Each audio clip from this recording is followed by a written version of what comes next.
Alright, welcome to Learn As We Go, the art show, episode 2, part 2 of our Kina fan art. Today we're going to go over these color comps, the ones that you guys see on the screen. So technically, it's just one color comp because the color scheme is all pretty much the same, but because I didn't plan ahead before, these color comps also became sort of a thumbnailing phase for the background. So yeah, for your pieces, don't do what I did and actually have the background figured out beforehand. So what we're gonna do is we're gonna start you off on a time lapse of this here. So let's go ahead and just play that right now. There we go. All right. So originally I wanted to do this all in real time, but seeing as though it took me a very long time to do these, I decided just to throw up the time lapse and kind of talk over it really quick. Now, color and lighting is not my strong suit, right? So this is something that I really want to challenge myself with and actually think about different light sources. So normally I usually just have one light source from the right or the top left and then call it a day there. It's the easy way, right? But this time around, for this specific piece, I knew that it was going to be a night piece, which is one, something I don't normally do, so it's really difficult. And then two, I wanted to have multiple light sources. So one of the light sources, probably the main light source, is going to be this crystal glowing right in front of her while she's meditating. Now it's going to shine this blue light on everything. It's going to be the brightest source. It's going to help us put the focus on her face, right? And then the second light source is going to be the moonlight hitting from the back. It's going to cause a nice rim light, kind of help her pop out from the background. And then the last light source is going to be just a front ambient light, probably like a whitish blue, whitish purple, kind of help us see her real color, essentially. And then, of course, we're going to have the bounce light from the bottom. So I guess it's kind of 4 light sources. Definitely things I don't really focus on usually, and that's something I really want to improve. So that's what we're doing. So another thing that I'm doing for this piece is I'm trying out a technique where you go from dark to light, right? So I wanted to try lighting my piece instead of adding the shadows on top of local colors. So I think lighting your character sounds a lot more fun because kind of putting the lights on the darks kind of just feels like you're shining a light at a dark object. For example, if you're working in Blender or Maya, you shine your light at the thing that you modeled and you put different light sources and it just looks cool. It just brings the piece together. And lighting can really make or break a piece. It can evoke different emotions. You know, you can add drama with light. You can add eeriness. You can add joy, peacefulness, all that stuff. So I think really learning how to play with light and color more will really bring the story out more and just make my drawings more interesting. So yeah, that is something I really want to work on. Let's see, what do I have here? Let's just go ahead and let this time lapse finish up. There's like 15 seconds left, but as you can see here, every single one of them has pretty much the same lighting scheme, right? It's mainly, like I said, it's just it was for me to figure out the background. So once I knew the colors and the lights that I wanted to go with, I just kind of had to figure out what was going on with the background. And for the first one, as you can see, it was kind of boring. So I just tried to add some trees and some clouds in the second one, and then the third one is when I really felt like it was coming together. So really quick, as you may have saw in the time lapse, really quick, for the trees, you saw me put in an image and cut it out and just put them up there. I just wanted to get the idea out that we're still looking up towards the trees, right? We're not just looking flat out. Like we gotta get the perspective correct, and that's something that's very important for this piece. And same thing with the clouds. We wanted to look up at the clouds, so we would be seeing the bottom of the clouds. Now I failed to really get that in the second piece, but I also just decided I wanted to try something different. For this third one, where's my pen? Where's my pen? For this third one, I wanted to actually try to put the moon in the piece. So I threw the moon on the top right of the color composition here, And I felt like it was stealing the spotlight from Kina, right? Because we had one bright light source in front of her, and we had another bright light source on the side of her, and it was kind of like competing for the viewer's eye. And so I was kind of browsing around looking for reference, and then I came across the splash art for Yone, if you see on the screen right here. I came across this, and I was like, oh, that's kind of cool. I like that the moonlight and the moon, or the moon itself, is right behind him. Like you can see the moon, it's shining a bright light, um, but it also just doesn't take away from him. Because if they had the moon off to the side, it probably would have taken away some of the focus, right? And also, it kind of helps that the moon is there because if you kind of look at it, so this is the moon. You got the clouds spiraling around the moon, and because they're spiraling around, they're causing the shapes to kind of point towards Yone, right? And because of that, it helps the viewer's eyes look at him. It makes you say, or it's saying, hey, look at this guy. This is what you want to look at. At least so all the professionals say, right?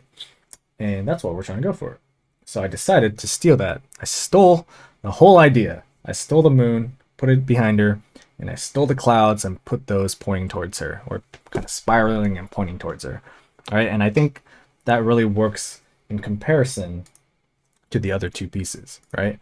And looking at this splash art piece above, yeah, if you look at it, it's definitely more vibrant, more saturated, has a more of an intensity that I would want in my piece. So that's something I want to actually steal and, add saturation, make it look more vibrant. So yeah, that's something I want to work on, and I probably will for the final piece. I'll probably change things up a little bit, and it'll hopefully look good. Now, another thing I wanted to mention is how I chose the color, specifically for her skin, because, like I said, I'm working from dark to light. So working from dark to light is kind of difficult because you gotta really choose the right shadow color, right? You gotta make sure you're choosing the right thing. So normally, if you're a normal person, like how I am, right, and how most of us are, you would choose a skin color. And let's just do this. Skin color. Let's just say this is a perfect skin color for whoever you're coloring. And if you want to choose your shadows, some people just stay on the same hue, take it down, and you kind of get this muddy, gross color. So what I normally have done in the past is I would make a new layer, and I would make a clipping mask. So alt click in between the two layers. And what that does is if we choose any other color, we can't paint outside of what's already on the parent layer. So I like to call clipping masks the child layer, and then the main layer is the parent layer. So what I would do to find the shadows for skin color in regular daylight, right, is I would go to a purple, take it to kind of desaturated top left-ish, and let's just say these are the eyes, here's the nose, here's the top lip, and then we got some shadows under the chin, hairline shadow, all that, right? So that's how I would choose my shadow, right? And then I would switch it to multiply and bring down the opacity a little bit, and that would be my shadow color. Essentially, I mean, it doesn't, we could kind of mess around with hue colors and stuff, and that's how I would choose shadows for my typical drawings. It's my cell shading way, right? And that's fine, that works, I guess. But if we're working from dark to light, we have to find this color first, right? Now, normally, if this wasn't a night scene, I would be like, okay, this is the color that I want. This is her skin color, I would say, right? Let me put that below her. So I would say, I don't know what happened here. Okay. This is Kina's skin color in daylight when it's in shadow. But because it's a night scene, I thought, is it the same? Is your local color or is your shadow color going to be the same at night as it is in the day? And I think the answer is no. So my experiment, the way I did it, the way I'm going to show you guys really is I took images of myself. Very embarrassing, unflattering images, but nonetheless, it's to help with those who need help, right? And here, oh, that's not it. There it is. Okay. So there we are. So I turned off the lights, I shined a blue light at my face, and that's what this top image is. The bottom image is without the blue light. So this is a night lighting for me, right? Now, the way I chose Kina's skin colors for my color comp, right, is by looking at this. If you color pick my face, if you look at, now we can just go back here. If you look at over here, let's just, if you look at the color picker over here on the right, and we color pick my face, we're in between the reds and the purples, and we're very desaturated here, right? So that's telling me, okay, so in the dark, my shadow color, even if we like, we'll go right here, my shadow color is sort of in the reds and the purples, like in between reds and purples, right? Kind of desaturated, and that's the color we get. So I know that we're in between reds and purples, and that's kind of the dark shadow color in the nighttime. Now, when we shine the light, so just to get the light source, how does a blue light affect your skin color in the dark, right? So I decided to shine a blue light. I just made a canvas and filled it with light blue. You shine it, same area, the hue shifts down towards the purplish blue, right? If you look at the color over here, still desaturated, but it shifted from over here down to here. And so that's kind of how I chose this skin color on Kina right here, if you look at that. But if you look at it, you see that the skin tone is a little more red than purple for me, which is fine. You know, I have the liberty of making things more saturated, changing the hue a little bit, just to make it look or feel the way that I want it to feel. And maybe I might change this, but that's kind of how I got the color, or got the idea of what the color of the skin should be. Now you can do that. You can do educated guesses for the other stuff, like her pants, her scarf, and stuff. But I think more importantly, you have to get a human skin tone correct, to make it feel more realistic. Even though it's a cartoon, it makes it feel right. You know, like you can get the color of the pants wrong, and people will just say, "Oh, that's just the color of the pants." But if you get the color of the skin wrong, it's gonna be like, "Oh, she just looks like an alien." You know, you know. And I think the last thing I want to talk about really quick, I know this isn't the best like color composition tutorial video or anything, because I'm just not, I don't feel like I'm at that point where I can just make a tutorial for color compositions and just color and light in general. Once I get there, once I feel like I'm there, I'll make a proper video, have some real time in there. But for now, this is what you get, you know? In the meantime, make sure you guys are looking at references like me, where I was like, oh, you know, this isn't working. What can I look at to make it better? Look for night scenes. I ended up looking for night scene illustrations. I looked for splash night scenes. I looked for moonlight and stuff like that. And that's how I ended up coming across this on Pinterest. But yeah, look for reference. If you need help with something, look for guidance. It doesn't have to be from another person. It can be just looking through ArtStation, looking through Instagram, looking for different artists that you like to look at. And yeah, sometimes they have pieces that end up helping you, like this one here. Now, the last thing I wanted to talk about is doing color compositions. Like, why would you want to do a color composition, right?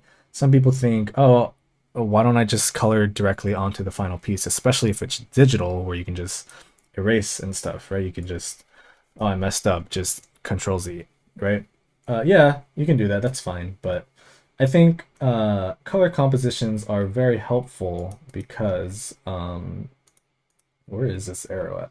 Anyways, I think they're very helpful because now I didn't spend like 3 hours on this color composition, right? The only reason I spent so much time doing these three right here is because I was working on the background too.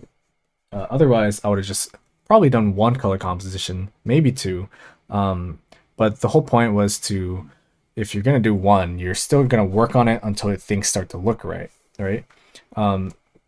And you're not supposed to spend hours and hours on a color composition. It's kind of like thumbnailing for your piece, but you're thumbnailing for specifically colors. And once you have that done, you take some time, figure out the colors that you want, and you can have that at the corner of your. Let me take off these images. You can have that at the corner of your piece or on another monitor, and you can look at it and be like, okay, this is the end goal. This is kind of what I want to go for, but obviously it's going to be more polished. Yeah, you can do that without doing color compositions, I guess, but it's just nice to have like a roadmap.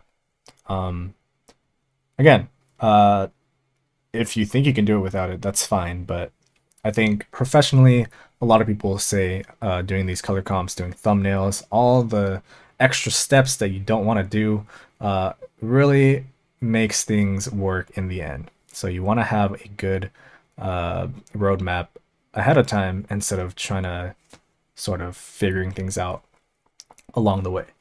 That's gonna be it, guys. I hope that was somewhat informative. I know it's not the best in terms of teaching, but we're learning as we go again.